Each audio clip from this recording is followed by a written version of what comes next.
Voy a hacer una pregunta que todos deberíamos hacerla. ¿Qué se supone que es la vida y cómo deberíamos vivirla? Yo debo decir que no me atrevo a explicar lo que es la vida, pero sí a decir que mi consejo es que la viváis a plenitud e intentéis obtener el placer, la sabiduría y la experiencia que podáis y desarrollar los talentos que hay en vosotros. Mi criterio y mi pensamiento personal es que solo hay una vida, desde que se nace hasta que se muere. El ser humano entra en la vida y todo es aleatorio. Entra y nace en una parte del mundo, en una familia, mejor o peor, nace con buena o mala salud. Todo eso es una lotería. Ni podemos hacer nada, ni podemos elegir. Lo único que sí podemos decir es que con independencia de dónde nazcamos y de cómo nazcamos y en casa de quién, hay una cosa que todos tenemos. Todos tenemos energía vital y 24 horas cada día para vivirlas. El tiempo nos iguala a todos y además tenemos la libertad interior para poder decidir nuestro camino en lo que somos libres.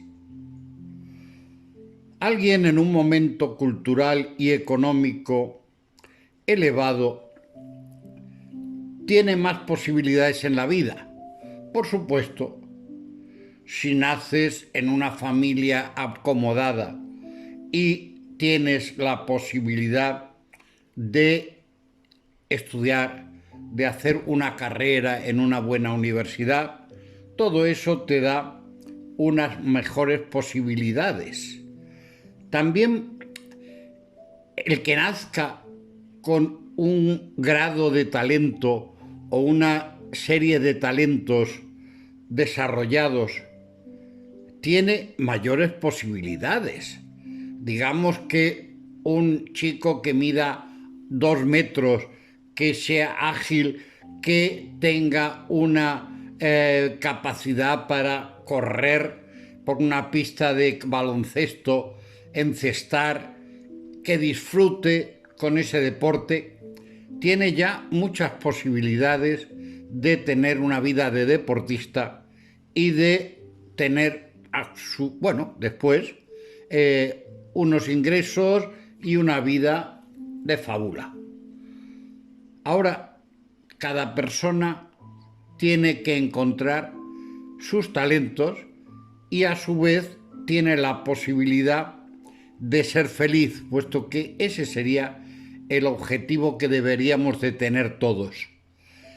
Yo cuando pienso en un broker en el centro de Nueva York, con su coche que está pagando, con su piso que está pagando, corriendo de un sitio para otro, con el estrés propio de ese tipo de ciudad y de ese tipo de vida, pues yo no sé si en el fondo es más feliz que un hombre en la India que está cultivando un campo de arroz, que tiene su familia y tiene 3 hijos y tiene una casita donde vive tranquilo y sin problemas, y a su vez pues puede estar practicando tantra con su mujer y disfrutar la vida.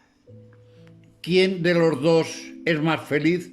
No lo sé ni me atrevo. Pero en cualquier caso, eso que tienen los dos es una energía vital que les permite mantener y vivir de la mejor forma que puedan. Un hombre va a depender, para tener una vida plena, en la que entre placer, sabiduría y desarrolle sus talentos. Todo eso hay que pensar que es la vida y que cada uno tiene que vivir recordando que la felicidad no es un sitio al que llegar, sino un camino al que recorrer, el que recorrer. Y para ello quiero leer un cuento de un psicólogo argentino que a mí me gustaba mucho, los cuentos que tenía Jaime Bucay, Recuentos para Demién, era uno de los libros, pero tiene muchos más. Y en este libro dice cosas como lo siguiente: El buscador es la historia de un hombre al que yo definiría como un buscador.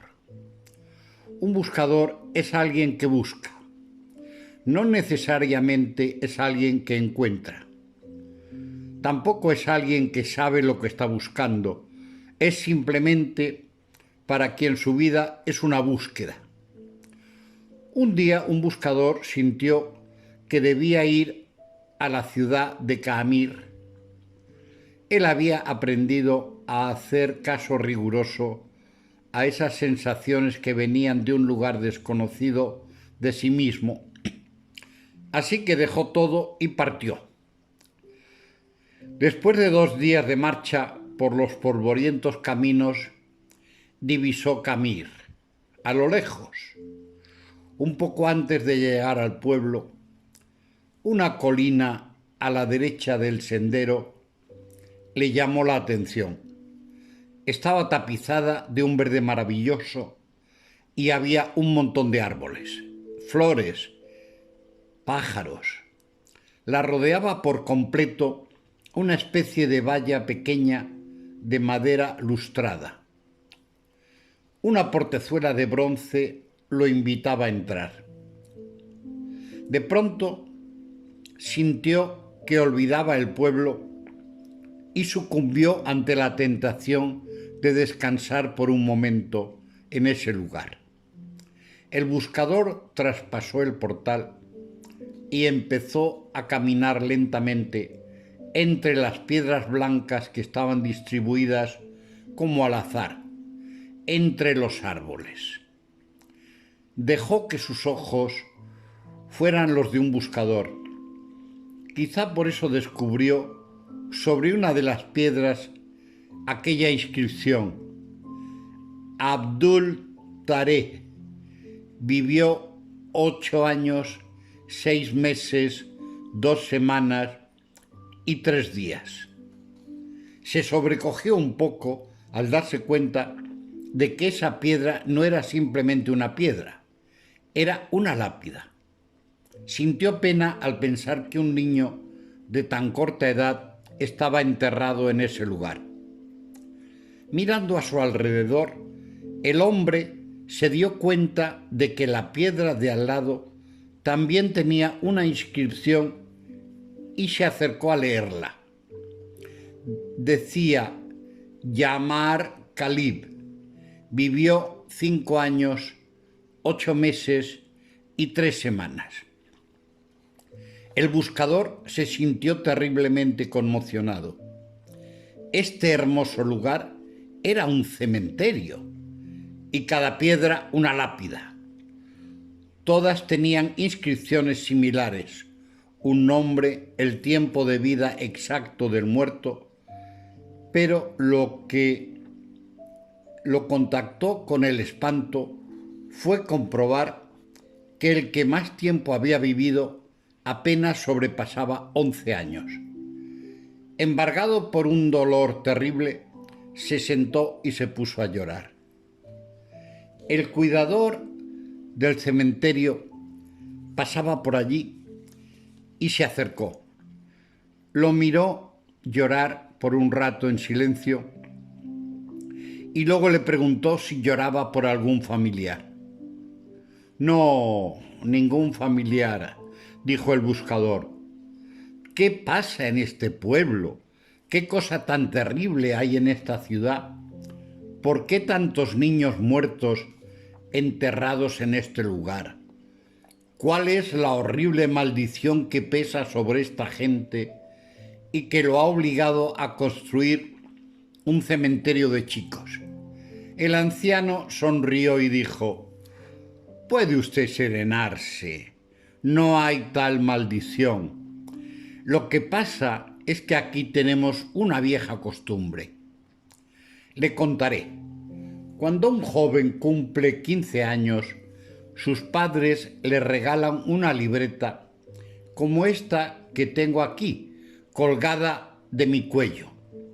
Y es tradición entre nosotros que cada vez que uno disfruta intensamente algo, abre la libreta y anota en ella a la izquierda qué fue lo disfrutado, a la derecha cuánto tiempo duró ese gozo. Conoció a su novia y se enamoró de ella.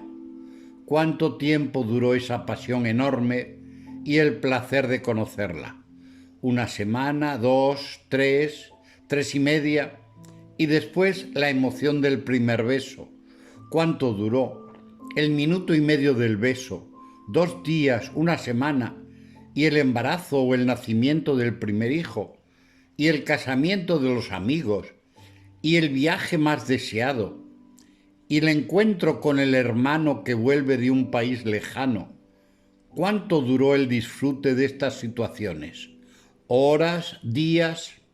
Así vamos anotando en la libreta cada momento. Cuando alguien se muere, es nuestra costumbre abrir la libreta y sumar el tiempo de lo disfrutado para escribirlo sobre su tumba, porque ese es, para nosotros, el único y verdadero tiempo vivido. Aunque la vida se cuente por años fisiológicos, lo cierto es que lo vivido son los momentos en los que se ha disfrutado. Yo personalmente aconsejo que hay que ser hedonista en lugar de vivir como se dice en el Evangelio: bienaventurados los pobres de espíritu, los mansos, los que lloran, los que tienen hambre y sed de justicia, misericordiosos. No estoy de acuerdo.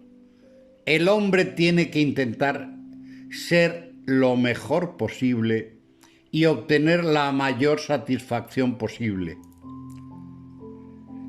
Es cierto que en la vida hay una serie de interrogantes que no sabemos muy bien cómo contestar. ¿De dónde venimos? ¿A dónde vamos después? ¿Para qué estamos aquí? Esta pregunta implica que se está vivo, por supuesto. Bien, hay un escritor americano que se llama Richard Bach. Escribió varios libros, uno de ellos es Juan Salvador Gaviota, otro Ilusiones. Y en Ilusiones dice una frase que para mí es importante. Dice: estamos aquí en esta vida para aprender y divertirse. Muchos filósofos dirán otras cosas. Por razones didácticas amplío el término divertirse a disfrutar. Yo incluyo en este concepto todo lo que ayude al hombre a ser feliz, siempre y cuando no hagas a otros lo que no quieras que te hagan a ti. Este sería el máximo principio ético que tendríamos que asumir, junto con decir la verdad y con la sinceridad frente a la mentira. Se debería hacer una lista con todo aquello que a uno le produce alegría satisfacción o felicidad, e incluir, por una parte, goces del espíritu, como la consecución de metas, obtener el éxito en actividades, tener sentimientos amorosos, tener lazos de amistad, relaciones con gente positiva o divertida. Esto es lo que nos daría una parte de nuestra satisfacción o felicidad, llamémosle emocional. Por otra parte, deberíamos de dar tiempo a lo que podríamos llamar placeres corporales, que significa que tenemos que descansar 7 horas todos los días, que tenemos que tener una alimentación equilibrada, cada uno según sus gustos y sus necesidades alimenticias, y contemplar u oír cosas bellas, música agradable que satisfaga tu tiempo de descanso, o si quieres bailar, pues música que te incite a hacer actividad física, cantar. Y una parte muy importante que yo estimo que todos los humanos deberíamos de practicar lo más posible, que es tener una sana actividad sexual, puesto que, teniendo en cuenta que se haga con consentimiento mutuo, la actividad sexual es placentera para ambos. Y finalmente, ¿para qué estamos aquí? La otra parte de la afirmación era aprender. El aprendizaje es uno de los elementos más importantes que el ser humano puede hacer. La curiosidad por lo desconocido y superar la ignorancia han sido integrantes del esfuerzo humano para alcanzar el conocimiento. En realidad, el aprendizaje ha sido lo que ha permitido la evolución de la humanidad y nos ha permitido que desde intentar matar a un mamut, entre varios, llegáramos a pensar y a organizar ir a la Luna también entre varios. Y ese elemento tan importante que es el aprendizaje, yo os aconsejo, y es parte del curso, que en todo momento os planteéis que en este momento histórico en el que vivimos tenéis que estar constantemente en un aprendizaje que os lleve a tener una mayor capacidad para enfrentaros a los retos, a las necesidades laborales que van a existir y a los cambios tecnológicos que nos vamos a tener que enfrentar. Por eso, el estudio constante, el aprendizaje constante y la posibilidad de ir profundizando en todo aquello que os permita adquirir conocimientos, eso va a ser un elemento trascendente en la vida en la que vosotros os vais a encontrar y tendréis que incorporarlo como parte de este curso. Continuar aprendiendo dentro de esas 24 horas que tenéis cada día. Recordad este principio.